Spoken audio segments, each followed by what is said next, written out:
필요가 있어서 말씀드립니다. 오늘 우리들에게 주신 하나님 말씀은 역대하 20장 14절부터 23절까지 말씀입니다. 역대하 20장 14절부터 23절까지 기록된 하나님 말씀을 제가 받들었습니다. 여호와의 영이 회중 가운데에서 레위 사람 야하시엘에게 임하셨으니 그는 아삽 자손 마따냐의 현손이요 여엘의 증손이요 브냐야의 손자요 스가랴의 아들이더라. 야하시엘이 이르되 온 유다와 예루살렘 주민과 여호사밧 왕이여 들을지어다. 여호와께서 이같이 너에게 말씀하시기를 너희는 이 큰 무리로 말미암아 두려워하거나 놀라지 말라. 이 전쟁은 너희에게 속한 것이 아니요 하나님께 속한 것이니라. 내일 너희는 그들에게로 내려가라. 그들이 시스 고개로 올라올 때에 너희가 골짜기 어귀 여우엘 들 앞에서 그들을 만나려니와 이 전쟁에는 너희가 싸울 것이 없나니 대열을 이루고 서서 너희와 함께한 여호와가 구원하는 것을 보라. 유다와 예루살렘아 너희는 두려워하지 말며 놀라지 말고 내일 그들을 맞서 나가라. 여호와가 너희와 함께 하리라 하셨느니라 하매 여호사밧이 몸을 굽혀 얼굴을 땅에 대니 온 유다와 예루살렘 주민들도 여호와 앞에 엎드려 여호와께 경배하고 그앗 자손과 고라 자손에게 속한 레위 사람들은 서서 심히 큰 소리로 이스라엘 하나님 여호와를 찬송하니라. 이에 백성들이 아침에 일찍 일어나서 드고와 들로 나가니라. 나갈 때 여호사밧이 서서 이르되 유다와 예루살렘 주민들아 내 말을 들을지어다. 너희는 너희 하나님 여호와를 신뢰하라. 그리하면 견고히 서리라. 그의 선지자들을 신뢰하라. 그리하면 형통하리라 하고 백성과 더불어 의논하고 노래하는 자들을 택하여 거룩한 예복을 입히고 군대 앞에서 행진하며 여호와를 찬송하여 이르기를 여호와께 감사하세 그의 이름이 그 인자하심이 영원하도다 하게 하였더니 그 노래와 찬송이 시작될 때에 여호와께서 복병을 두어 유다를 치러 온 암몬 자손과 모압과 세일산 주민들을 치게 하심으로 그들이 패하였으니 곧 암몬과 모압 자손이 일어나 세일산 주민들을 쳐서 진멸하고 세일 주민들은 멸할 후에 그들이 서로 쳐 죽였더라. 아멘. 예배자로 확정된 2019년 우리가 시작했고 오늘 1월 마지막 주일 예배를 드립니다. 문득 세월이 유수와 같이 빠르다 하는 것을 느낍니다. 그러나 그것이 아쉬운 마음이 아니라 오히려 하나님을 기대하는 마음으로 우리 속에 자리 잡고 있음을 보게 됩니다. 19주년까지 하나님 여기까지 행하신 모든 일들에 대한 감사와 더불어 20주년을 맞이하여 예배자로 확정되어 우리가 하나님께 기쁨이 되는 예배, 그 예배를 드릴 때 하나님 우리로 예배를 통해 세상을 이기게 하실 분이신 것을 기대하기에 아쉬운 마음보다 기대하는 마음 가지고 2019년 한 걸음 한 걸음 그 발걸음을 이어가는 우리 모두가 되기를 소원합니다. 우리 모두는 예배 없이 못 사는 사람들입니다. 그러나 그 자리에 머물러 있는 것 아니고 예배하는 그 열심이 특심한 마음 되어 하나님께서 진정 받으시기에 합당한 예배, 마음과 뜻과 힘과 정성을 다해 예배하는 영과 진리로 드리는 예배다 되기를 소원하는 우리 모두가 돼야 될 줄 믿습니다. 그렇게 예배할 때 당연히 하나님 예배로 세상을 이기게 하시는 그 일을 우리 통해 나타내 보여주실 줄 믿습니다. 이 시간 우리 다시 한번 외쳐볼 텐데 외친다는 것은 신앙의 고백이고 선포입니다. 내가 입으로 외칠 때 내 귀가 먼저 듣게 되고 내 마음에 새겨지고 세상을 향해 그게 외쳐질 때 우리는 책임적인 존재로서 그 고백을 따라 외침을 따라 우리는 살아갈 마음 다시 다잡게 됩니다. 로마서 10장 10절의 말씀이 사람이 마음으로 믿어 의에 이르고 입으로 시인하여 구원에 이르느니라. 아멘. 마음으로 믿어서 의에 이릅니다. 하나님 자녀의 그 어떤 신분을 갖게 됩니다. 그런데 입으로 시인할 때, 입으로 선포할 때 구원을 우리가 이룬다는 것은 구원을 경험한다는 얘기입니다. 하나님의 구원을 우리가 체험하게 된다. 여러분, 그런 의미로서 우리 크게 믿음의 고백으로 선포를 해봅시다. 예배 하나님의 기쁨입니다.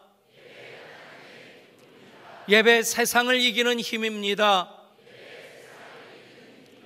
우리는 예배자로 확정되었습니다. 아멘. 당당하십시오. 담대하십시오. 여전히 우리를 두렵게 하는 많은 일들이 일어날지라도 우리는 거기에 휩싸여 깔아앉는 사람들이 아니라 오히려 그 파도를 갈라주시고 파도를 항해함으로써 큰 물에서 여호와의 기이한 일, 크고 놀라운 일들 우리 보게 될 줄 믿습니다. 그렇습니다. 예배할 때마다 우리가 하나님 기뻐하시는 예배 드리고자 마음과 뜻과 몸과 정성을 모을 때에 우리 모든 예배자들마다 경험하게 되는 것, 그 예배가 세상을 이기는 힘이 된다는 사실입니다. 오늘 말씀 보면 전쟁터에서 찬송을 부르게 하시는, 사실 하나님께서는 담대하라 두려워하지 말라 말씀하셨을 뿐인데 여호사밧 왕이 이스라엘 백성과 더불어 결단하고 실천한 것이 전쟁터에서 군대 앞서 찬양대로 행진을 하게 한 것이었습니다. 전쟁터에서 찬송을 사실 전략적인 면으로 본다든지 아니면 상식적으로 판단한다든지 그게 가당하긴 한 일일까 하는 생각을 한다면 전쟁터에서 찬송을 하고 퀘스천 마크를 찍어야 되겠죠. 있을 수 없는 일이다.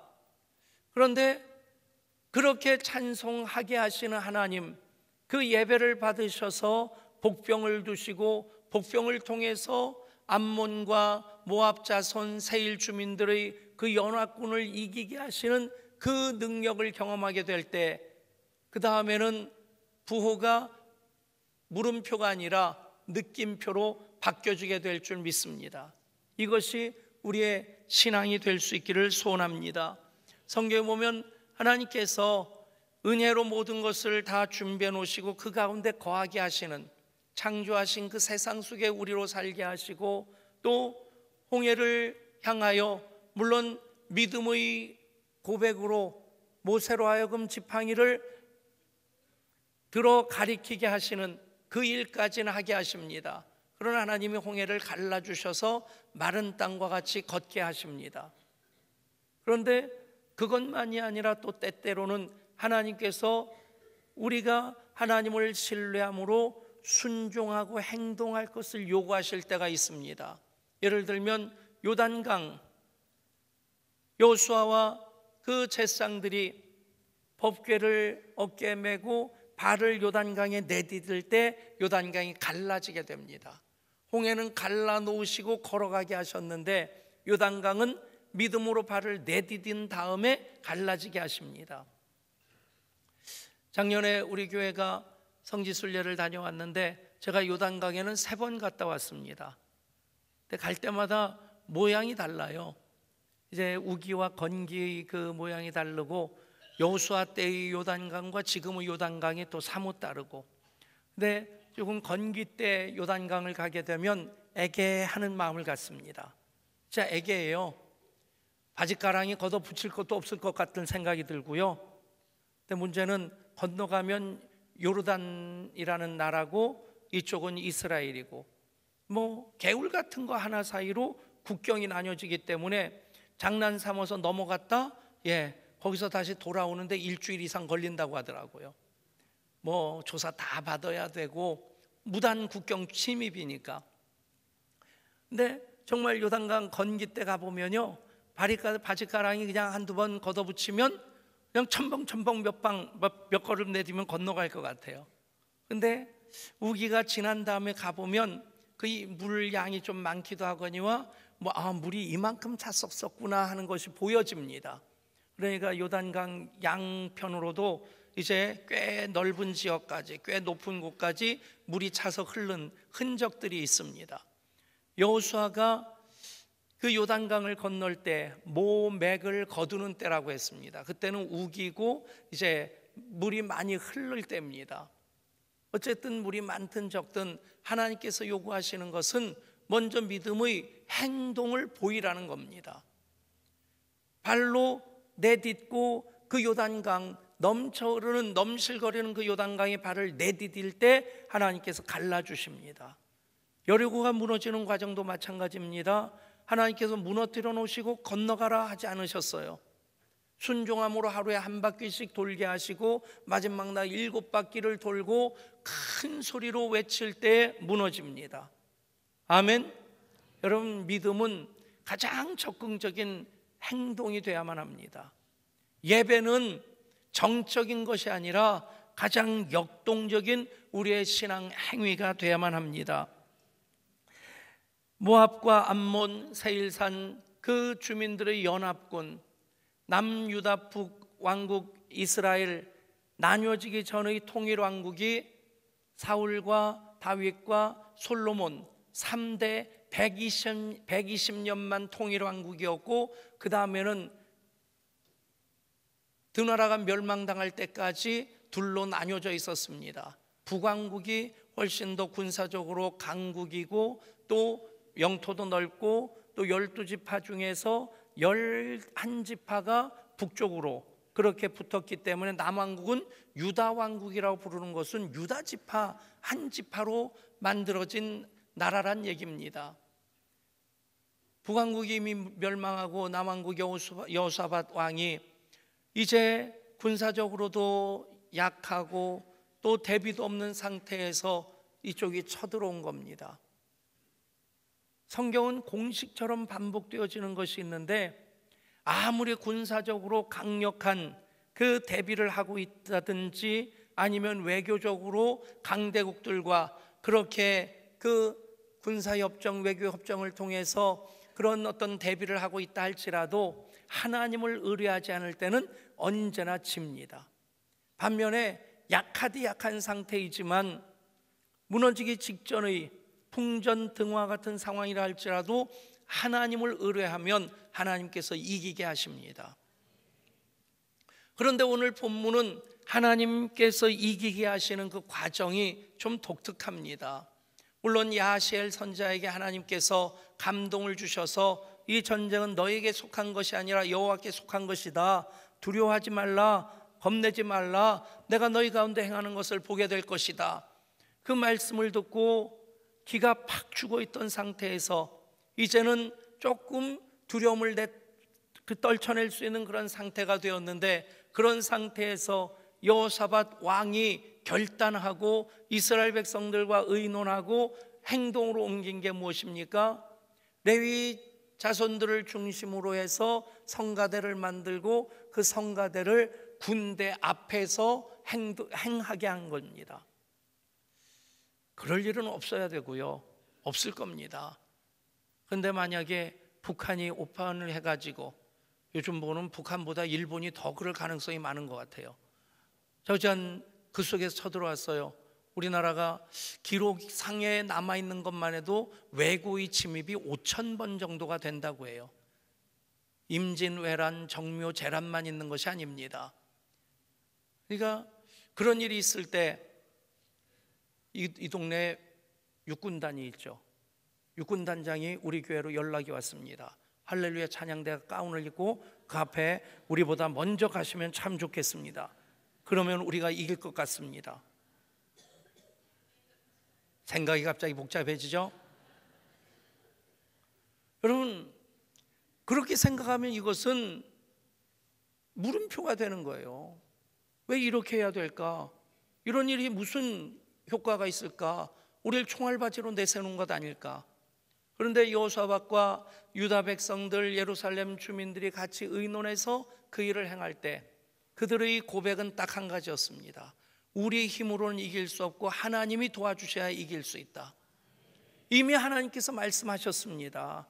약속을 주셨습니다. 그 약속을 믿고 나아갈 때 어떻게 됩니까? 하나님께서 복병을 두셔서 그들을 치시고, 그들을 치실 때 자기들끼리 자중질환이 일어나서 서로 쳐서 죽이는, 전멸하는 결과에까지 이르게 된 겁니다. 여러분, 예배의 요소로서 찬양과 기도가 있습니다. 그런데 예배다운 예배는 어떤 예배일까? 기도와 찬양이 살아있는 것이고, 기도와 찬양, 잘하는 것이 믿음 좋은 것인데, 제가 볼 때 100% 그렇다고 단정하기는 어렵겠지만 믿음이 좋은 분은 기도할 때도 입을 벌려 기도합니다. 찬양할 때도 입을 벌려서 찬양합니다. 그러니까 입 다물고 있는 분은 뭔가 좀 아직 불편한 분이에요. 가정의 평화를 위해서 와 있긴 한데 아직 마음이 열려 있지 않으니까 입이 열려지지 않는 겁니다. 여러분, 영과 진리로 예배하고 마음과 뜻과 정성을 다해 예배함에 있어서 여러분, 온 마음 다해 기도하고 온 마음 다해 찬양하는 것, 예배를 예배되게 하는 것이고 그 예배가 하나님 기뻐 받으시는 예배가 되는 것임을 믿으시기를 바랍니다.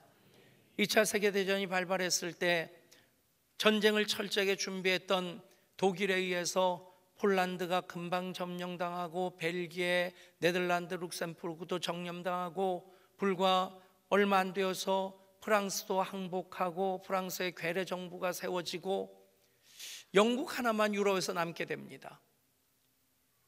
그 상황 속에서 영국이 언제까지 버텨낼 수 있을까가 관건이지, 영국이 이 전쟁을 뒤집을 수 있을 것 같은 기대는 전혀 없을 때입니다. 그 당시에 몽고베리 원수가 영국군 사령관이었는데 기자가 물었답니다. 장군님, 어떻게 하면 우리가 전쟁에 이길 수 있겠습니까? 영국하고 독일이 누가 이기겠습니까? 그때 몽고베리 원수가 그런 대답을 합니다. 영국이 이길 수도 있고 독일이도 이길 수도 있을 것입니다. 그런데 노래를 잘하는 편이 이길 겁니다. 이해가 되십니까? 여러분, 아무리 최신 무기로 무장하고 있다 할지라도 사기가 땅바닥까지 떨어진 군대는 이기지 못합니다. 미군이 월남전에서 월맹군한테 패망을 했어요. 무기로 본다면 이쪽은 최신식 무기로 그렇게 무장을 한 군대였고, 이쪽은 월맹군은 그나마 그래도 군사 조직을 가지고 있는데 베트공들은 게릴라전을 하는 그런 죽창 들고 싸우는 사람들도 있을 정도로 아주 그 부분에 있어서는 이게 비교가 안 되는 상대였습니다. 근데 베트공과 월맹군은 이 외세의 침략으로부터 우리나라를 지켜야 된다. 프랑스로부터 일본, 그 다음에 미국까지, 그렇게 우리 편에서는 미국은 좋은 편이고 저쪽은 나쁜 편, 그럴 수 있겠지만 그쪽 입장에서는 계속되는 외세의 침략인 겁니다. 그러니까 우리나라를 지켜야 된다고 하는 이 독립 정신이 굉장히 투철했던 거죠. 그러면서 끝까지 싸울 때 다윗과 골리앗의 싸움이라고 했는데, 골리앗 같은 미군이 두 손 들고 철수를 한 겁니다. 우리로서는 사이공이 함락됐다는 것만이 충격적인데 그쪽에서 보면 민족의 주권을 지킨 대단한 쾌거가 됩니다. 여러분, 그 이유가 뭡니까? 아무리 무장을 잘했다 할지라도 이쪽은 사기가 충천한 겁니다. 노래를 잘 부르는 편이 이길 것이다. 여러분, 영적으로 보면 우리가 찬양을 열심히 할 때 우리 영이 살아납니다. 하나님 자녀로서 기세가 등등하게 됩니다. 찬양이 사라진 그런 믿음을 보면 눈도 괭하니 들어가 있고요, 목도 자라목처럼 쑥 들어가 있고요, 어깨도 축 처져 있고요, 저희 어머니 표현을 빌리면 눈알이 썩은 동태눈깔 같은, 여러분, 그런 상태로 세상을 어떻게 이기겠어요? 기도해야 되는데 기도가 안 될 때가 있어요. 제가 하나의 조언을 드린다면 찬송부터 하십시오. 아멘. 찬송을 입 벌려서 그렇게 소리내서 찬송하다 보면 자라모가지처럼 들어갔던 목도 나옵니다. 움츠렸던 어깨도 딱 펴집니다. 눈이 반짝반짝 빛을 발하게 되고 문제를 향해 나아가기는커녕 그 앞에서 움츠려들어서 저걸 어떻게 하나 잔뜩 겁먹은 표정이었는데 찬양하고 또 찬양하는 사이에 우리는 그리스도의 군사로서 우뚝 서게 되고, 그 앞의 상대가 골리앗이든 아니면 암몬과 모압과 세일 주민의 연합군이든 우리는 찬양하며 당당히 나갈 수 있게 됩니다. 그럴 때 하나님께서 복병을 두십니다. 여러분, 하나님 기뻐하시는 예배를 드릴 때 우리가 경험하게 되는 것은 그 예배가 세상을 이기는 힘이 된다는 것입니다.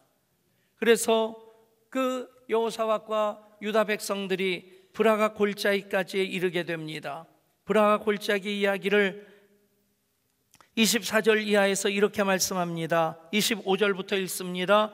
여호사밧과 그의 백성이 가서 적군의 물건을 탈취할세 본즉 그 가운데 재물과 의복과 보물이 많이 있으므로 각기 탈취하는데 그 물건이 너무 많아 능히 가져갈 수 없을 만큼 많으므로 사흘 동안에 거두어들이고 넷째 날에 무리가 브라가 골짜기에 모여서 거기서 여호와를 송축한지라. 그러므로 오늘날까지 그곳을 브라가 골짜기라 일컫더라.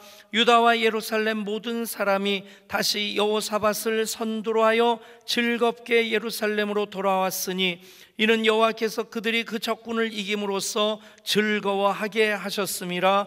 그들이 비파와 수금과 나팔을 합주하고 예루살렘에 이르러 여호와의 전에 나아가니라. 이방 모든 나라가 여호와께서 이스라엘의 적군을 치셨다 함을 듣고 하나님을 두려워함으로 여호사밧의 나라가 태평하였으니 이는 그의 하나님이 사방에서 그들에게 평강을 주셨음이더라. 아멘. 여러분, 브라가라는 뜻은 축복, 찬송이란 뜻입니다. 여러분, 하나님 기뻐하시는 예배를 드리지 않았더라면, 전쟁터일지라도 그들이 찬송함으로 예배하지 않았더라면 그곳은 축복의 골짜기이기는커녕 찬송의 골짜기이기는커녕 저주의 골짜기, 비탄의 골짜기가 되었을 것입니다. 왜요? 그 연합군에 의해서 유다 백성들이 대패를 하고 거기 유다 백성들의 시체가 질비하게 널려져 있었을 것이기 때문입니다. 그러나 하나님 기뻐하시는 예배를 드렸을 때 그곳은 축복의 골짜기가 되고 찬송의 골짜기가 되었습니다.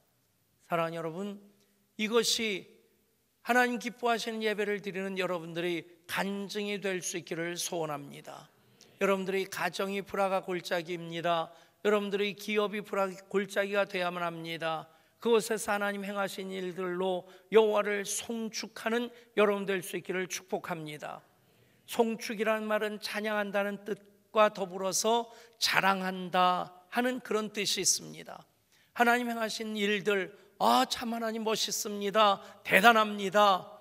여러분, 그냥 어쩔 수 없이 지옥 안 가려고 신앙 붙잡고 간신히 버텨내는 것이 아니라 브라가 골짜기 간증을 가진 이들은 하나님 행하신 놀라운 일들을 가슴에 담고 있고 손에 붙잡고 있는 이들입니다.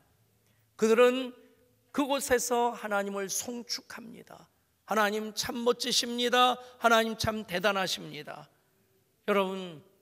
여러분들의 가정이 브라가 골짜기가 될 수 있기를 축복합니다. 여러분들의 기업이 우리 교회의 사역의 현장마다가 브라가 골짜기가 될 수 있기를 축복합니다.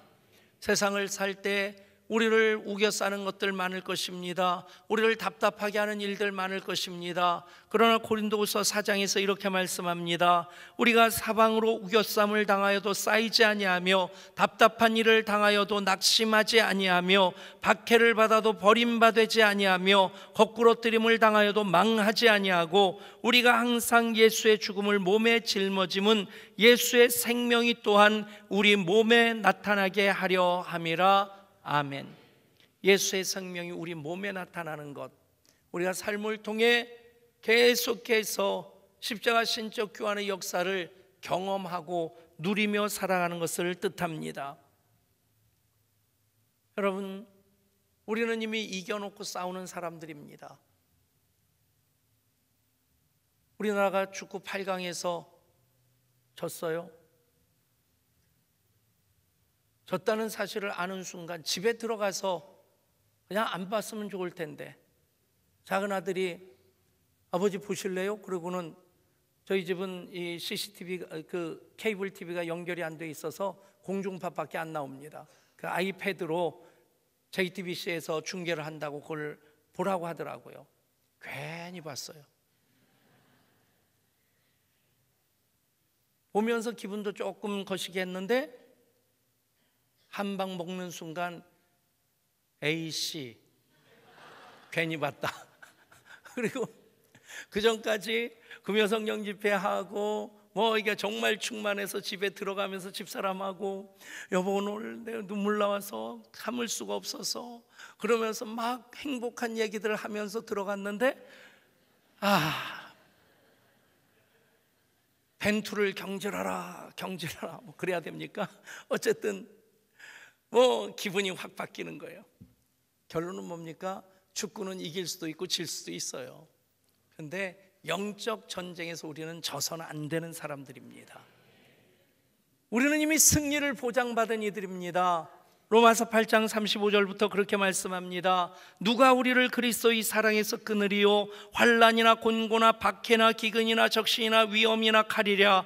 기록된 바 우리가 종일 주를 위하여 죽임을 당하게 되며 종일 도살당할 양같이 여김을 받았나이다 함과 같으니라. 그러나 이 모든 일에 우리를 사랑하시는 이로 말미암아 우리가 넉넉히 이기느니라. 아멘. 우리가 넉넉히 이기느니라. 내가 확신하노니 사망이나 생명이나 천사들이나 권세자들이나 현재일이나 장래일이나 능력이나 높음이나 깊음이나 다른 어떤 피조물이라도 우리를 우리 주 그리스도 예수 안에 있는 하나님의 사랑에서 끊을 수 없으리라. 아멘. 좀 전에 우리 찬양대 찬양하시는데 악보를 보니까 그 옆에 것이 넉넉히 이기느니라 그 악보더라고요.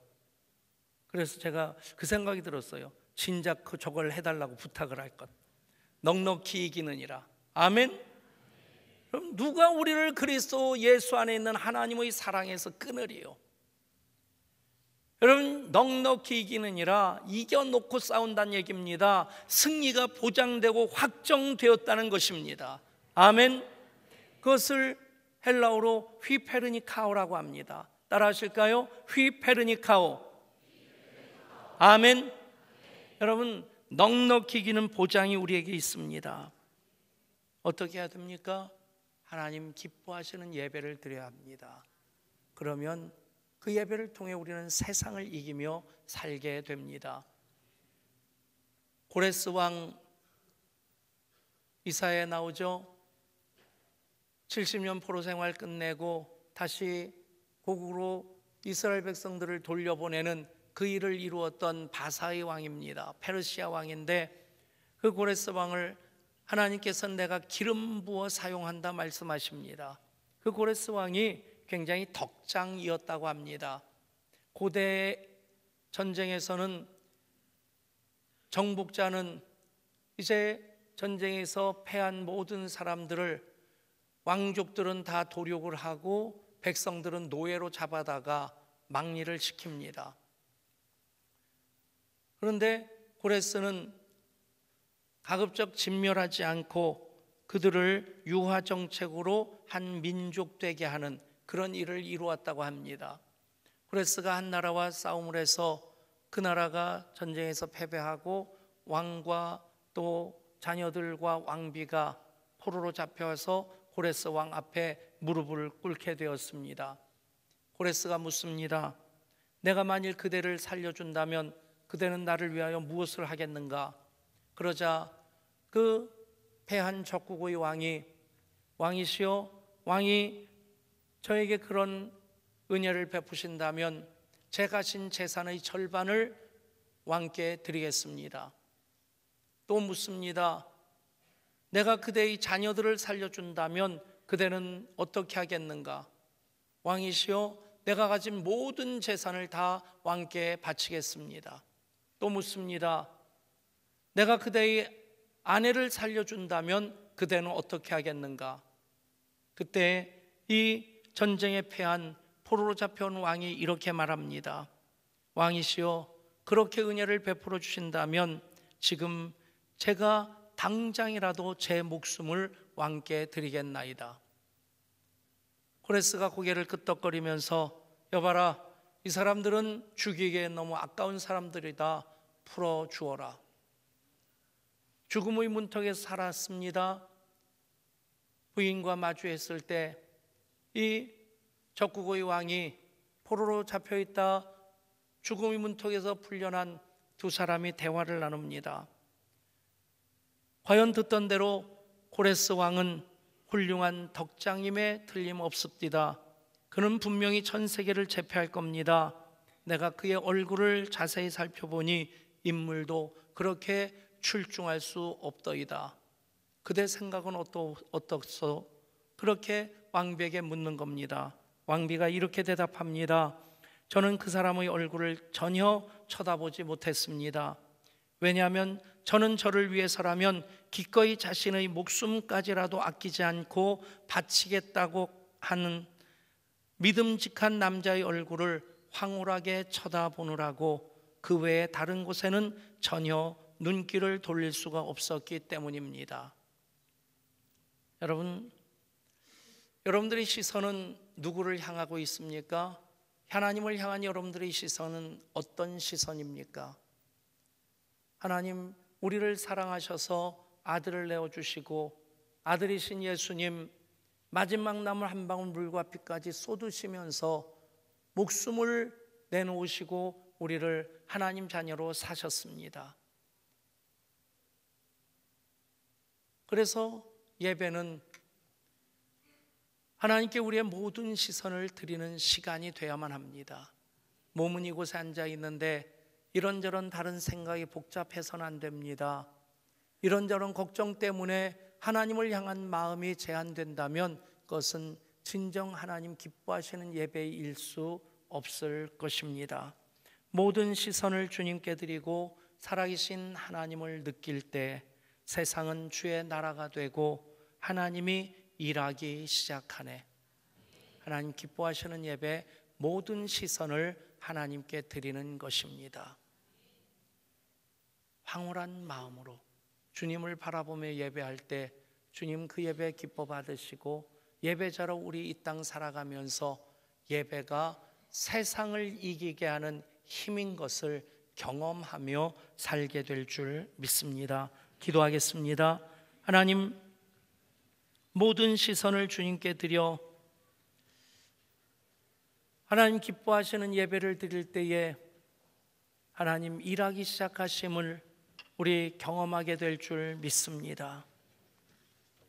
그렇게 예배하는 우리들 예배자로 확정되어 2019년 살아갈 때에 언제나 하나님 기뻐하시는 예배 더 온전히 드리고자 하는 열심히 특심하게 하여 주시고 그렇게 예배함으로 여전히 많은 어려운 일들이 있다 할지라도 그 모든 것 넉넉히 이기게 하시는 하나님의 손길 의지에서 예배가 세상을 이기는 힘인 것 고백하며 불화가 골짜기에서 하나님을 송축하게 하여 주옵소서.